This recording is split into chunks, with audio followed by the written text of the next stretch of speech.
Transcription 102, speed 120 words per minute, start. Madam, I rise to support the railway budget presented by Shri George Fernandes for the year 2020-21. Shri George Fernandes has his association with the railways for the last 70 years as a labor leader. As a labor leader, most of his energy was concentrated in making the demands on behalf of the workers of the railways. Now he has been put in a position to look after the affairs of the railways as also the well-being of the workers who are working with the railways. Since he is at the helm of the affairs, since he was a labor leader and his words carry weight with the workers, I hope under his stewardship the workers of the railways would perform better, would do their jobs better, and would see that the railways perform better. In this way, not only would the railways satisfy the people who travel, but also the functioning of the railways in general would improve. The Indian Railways are the biggest network in the whole of Asia and the second largest in the world. Not only the Indian Railways are big in size, but their problems are also big in the proportion of their size, and the things that the people want the Indian Railways to do for them are also big. Sir Mr. Fernandes on the 2nd of February had come out with a status paper wherein he has given the current position of the Indian Railways, the problems that the Indian Railways are facing, and also the innumerable demands, including the demand for providing employment on a large scale in the railways to the unemployed. I hope that in this discussion on the railway budget, the participants would offer some constructive, useful and practical suggestions. Mr. George Fernandes, when he had to prepare and present this budget, had very little time to do that, probably less than 100 days.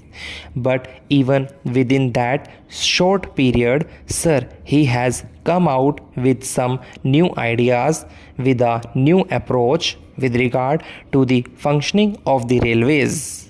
He has laid emphasis in the budget on modernization, on energy conservation, and on the computerization wherever it is necessary. Though he has expressed his helplessness in providing more jobs to the unemployed in the railways, he has tried to generate jobs outside the railways with the help of the railways. It may relate to afforestation and things like that. He has extended the computerization of bookings from the present 4 metropolitan cities to 5 more cities, among which Bengaluru is included. Whenever an air accident takes place, the compensation that is paid is very high. What Mr. Fernandes has done is that in the case of the railway accident also, he has raised the amount of compensation from the present rate of 1 lakh rupees to 2 lakhs of rupees.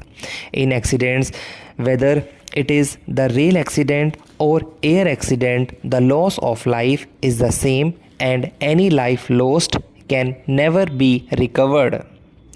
Another thing that is to be welcomed is that he is going to provide more accommodation and more seats to the second class passengers by gradually withdrawing the first class AC coaches and the first class coaches.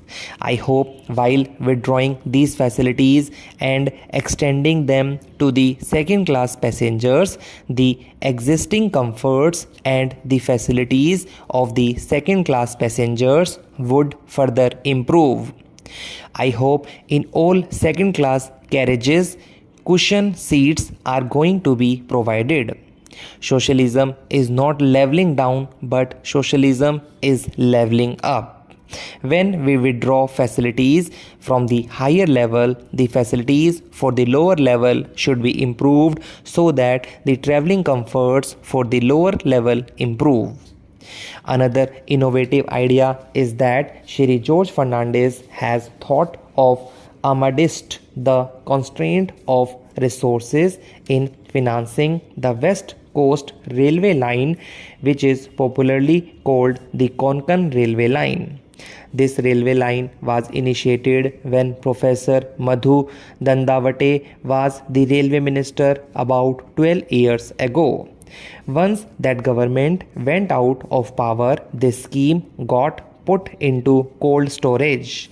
Of course, in the last year's budget, Shri Madhurao Sindhya had made some provision for construction of line from Mangalore to Udupi, but the construction work did not start.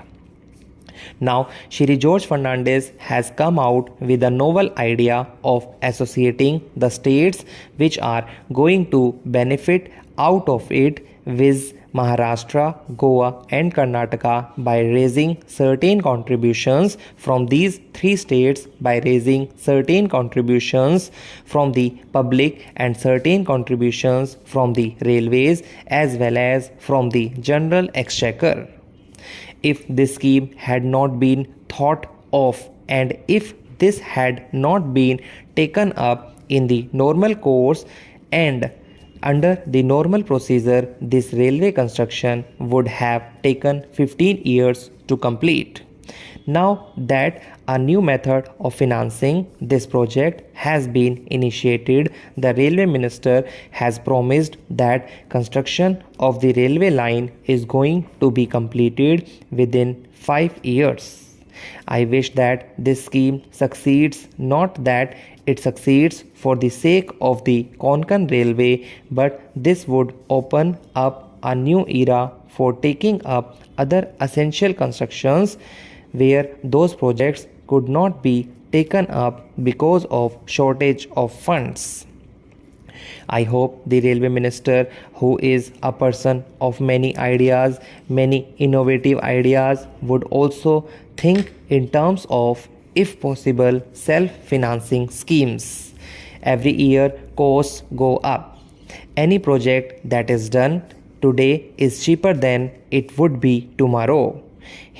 In his status paper, he asked whether the money should come from the central government or whether it should come from the Railway Finance Corporation or from market borrowings where it is going to cost a little more.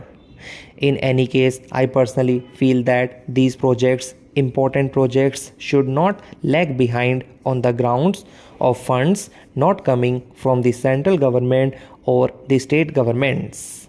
Even if it is costly, the money should be borrowed from the Railway Finance Corporation.